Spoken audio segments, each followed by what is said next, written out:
আসসালামু আলাইকুম। আপনার সাথে আপনার স্ত্রীর বিবাহ বিচ্ছেদ হয়ে যাচ্ছে বা হয়ে গেছে। এখন আপনার স্ত্রী আপনার কাছে দেনমোহরের টাকা দাবি করছে। কিন্তু আপনার সামর্থ্য নেই সেই দেনমোহরের টাকাটা পরিশোধ করার। সেক্ষেত্রে করণীয় কি? সাধারণত আমরা জানি যে দেনমোহর ওইটাই নির্ধারণ করা উচিত যেটা হচ্ছে আপনার সামর্থ্যের মধ্যে। আপনি যেটা সামর্থ্য রাখেন, যেটা পরিশোধ করতে পারবেন, সেটাই আপনি দেনমোহর হিসেবে নির্ধারণ করবেন। এর বেশি কখনো করবেন না। কিন্তু সাধারণত আমরা জানি যে বিয়ের সময় অনেক সময় একটু শো অফ করা হতে পারে। তারপর হচ্ছে গিয়ে অনেক সময় প্রেম ভালোবাসায় আবেগের মুহূর্তে পড়ে মানুষ যত বড় অ্যামাউন্টই হোক সেটা কাবিননামা করে ফেলে। কিন্তু যখনই তাদের বনিবনা হচ্ছে না, সংসারে অশান্তি হচ্ছে, তখন যখন তাদের মধ্যে বিবাহ বিচ্ছেদের দিকে গড়ায়, তখন স্বাভাবিক কাবিননামার বিষয়টা চলে আসে। আর আমরা জানি তালাক স্বামী দিক আর স্ত্রী দিক, যেই দিক কাবিননামার টাকা হচ্ছে নারীর হক, তাকে ওই টাকাটা পরিশোধ করতেই হবে।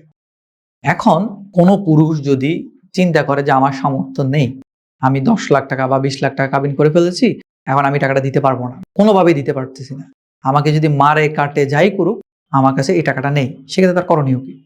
সেক্ষেত্রে মাথায় রাখতে হবে যে স্ত্রী তখন অবশ্যই পারিবারিক আদালতে আপনার বিরুদ্ধে দেনমোহরের মামলা করবে। আর স্বাভাবিকভাবে আমাদের দেশের প্রেক্ষাপটটা হচ্ছে এমন, শুধু দেনমোহরের মামলা করতে গেলে, মামলা করলে সেটা সিভিল মামলা হয়। এই মামলায় অনেক সময় লেগে যায় টাকাটা তুলতে। এই কারণেই এই মামলার সাথে সাথে কিছু নারী ও শিশু নির্যাতন এবং যৌতুক এই ধরনের মামলা করে দেওয়া হয়, যাতে সেগুলো ক্রিমিনাল নেচারে থাকে এবং সেগুলোতে স্বামীকে বা স্বামীর ফ্যামিলির লোকজনকে অ্যারেস্ট করে ফেলে।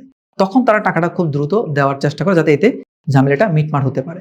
শুধু দেনমোহরে মামলা করলে যে কাজটা হয়, সে এটা যদি সিভিল নেচার এবং সে গ্রেপ্তার হচ্ছে না, সেক্ষেত্রে সে গায়ে বাতাস লাগিয়ে ঘুরে আর টাকাটা দিতে চায় না। অনেক সময় বিদেশেও সে চলে যায়। ঠিক আছে? এখন এই ক্ষেত্রে যদি সত্যিকার অর্থে এমন হয় যে আপনার টাকা দেওয়ার ইচ্ছা আছে কিন্তু আমার সামর্থ্য নেই, সেক্ষেত্রে আপনি কি কাজটা করতে পারেন? সেই ক্ষেত্রে আপনি কোর্টকে বলতে পারেন। আপনি আপনার পারিবারিক স্ট্যাটাস, আপনার ওই মুহূর্তে চাকরি, ব্যবসা যা আছে সবকিছু খুলে বলতে পারেন। বলতে পারেন যে আমার পক্ষে সম্ভব না এত টাকা দেওয়া। এখন কোর্ট কিন্তু আপনাকে এই টাকাটা মাফ করবে না। কোর্ট যে কাজটা করতে মাফ করার ক্ষমতা আছে একমাত্র হচ্ছে বাদীনি, যে অর্থাৎ আপনার সাবেক স্ত্রী, যে ওনারই একমাত্র অধিকার রয়েছে আপনাকে এই দেনমোহর টাকা থেকে মাফ করার অথবা কিছু কম্প্রোমাইজ করার। কোর্টের কিন্তু এই অধিকারটা নেই। কোর্ট সরাসরি কি করবে, কাবিননামার যে টাকাটা বাকি বকেয়া রয়েছে ওই টাকাটা আপনার কাছ থেকে আদায় করে নেওয়া। এখন আপনি যে কাজটা করতে পারেন যে আমি এই কাজ করি, আমার পক্ষে এত টাকা একসাথে দেওয়া সম্ভব নয়, আমি বিয়ের সময় কাবিননামাটা আরো কম দিতে চেয়েছিলাম, বাট ওনারা জোর করে আমাকে কাবিননামাটা এটা করিয়েছে, এখন আমার পক্ষে সমর্থন, আপনাকে সময় দিতে হবে। আপনি বলতে পারেন না আমাকে মাফ করে দেন, এটা আপনি চাইতে পারেন। বললাম তো আপনার সাবেক স্ত্রীর কাছে, কিন্তু কোর্টের এটা মাফ করার অধিকারটা নেই। অধিকারটা সরাসরি হচ্ছে এখতিয়ার নেই, এখতিয়ারটা হচ্ছে সরাসরি আপনার সাবেক স্ত্রী। মানে আপনার সাবেক স্ত্রী যদি চায় যে আপনাকে এটা মাফ করে দিবে, দিতে পারবে। যদি মাফ করতে না চায় যে এই টাকাই আমাকে দিতে হবে, এবং কোর্ট তখন ওই টাকাটা দেওয়ার জন্যই আপনাকে অর্ডার দিবে, তখন আপনি কোর্টের কাছ থেকে এই জিনিসটা নিতে পারেন যে আমি মাসে মাসে টাকা দিব। ধরুন আপনি এখন আপনার বিলম্ব দেনমোহর হচ্ছে ৫ লক্ষ টাকা, আর ৫ লক্ষ টাকা আপনার কাছে একসাথে নেই। আপনি বললেন যে আমি মাসে ১০,০০০ টাকা করে দিতে পারবো, এর বেশি দিতে পারবো না। যদি আপনাদের সন্তান থেকে থাকে, সেক্ষেত্রে সন্তানের ভরণ পোষণও দিতে হবে আপনাকে। তো যদি বলেন যে আমি দেনমোহর ১০,০০০ টাকা আর ওদিক থেকে সন্তানের জন্য ৫,০০০ টাকা ভরণ পোষণ দিব, এই বাবদ আমি ১৫,০০০ টাকা করে প্রতি মাসে দিতে পারবো, এর বেশি আমার সামর্থ্য নেই। তখন কোর্ট যদি আপনার কথায় কনভিন্স হয় এবং ওই পক্ষ যদি মোটামুটি একটু ছাড় দেওয়ার মানসিকতা থাকে, তখন কোর্ট চাইলে আপনাকে এই অর্ডারটা দিতে পারে যে ঠিক আছে, আপনি প্রতি মাসে এত এত টাকা করে দেন, আস্তে আস্তে দিয়ে এটাকে কিস্তির মাধ্যমে দিয়ে পরিশোধ করুন। কিন্তু আপনি দিবেন না, আপনাকে মেরে ফেললে, কেটে ফেললে দিবেন না, আপনি প্রয়োজনে জেল খাটতে রাজি আছেন, তাও দেনমোহর টাকা দিবেন না, এই সুযোগটা আসলে নেই।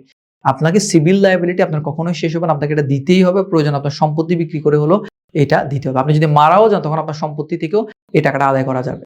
আর জেল খাটলে কিন্তু আপনি কখনো এটা মওকুফ হয়ে যাবে না। জেল খাটবেন হচ্ছে আপনি অনাদায়ে। আপনি কোনো একটা জায়গায় আপনাকে যদি কোনো টাকা জরিমানা করা হয়, তখন আপনি সেটা অনাদায়ে জেল খাটতে পারেন আপনি। কিন্তু জেল খাটলে যে টাকা মাফ, জিনিসটা কিন্তু এরকম না কখনো। আর বিশেষ করে সিভিল লায়াবিলিটি কখনোই আপনার শেষ হবে না। এটা যতক্ষণ পর্যন্ত যে দাবি করতেছে, হয় তাকে মাফ করতে হবে, আর নয়তো যতক্ষণ পর্যন্ত আপনার সম্পত্তি আছে, সম্পত্তি শেষ করে আপনি যতক্ষণ পর্যন্ত দেউলিয়া হবেন না, ততক্ষণ পর্যন্ত সিভিল লায়াবিলিটিস শেষ হবে না। আশা করি বুঝতে পেরেছেন। ধন্যবাদ। আসসালামু আলাইকুম।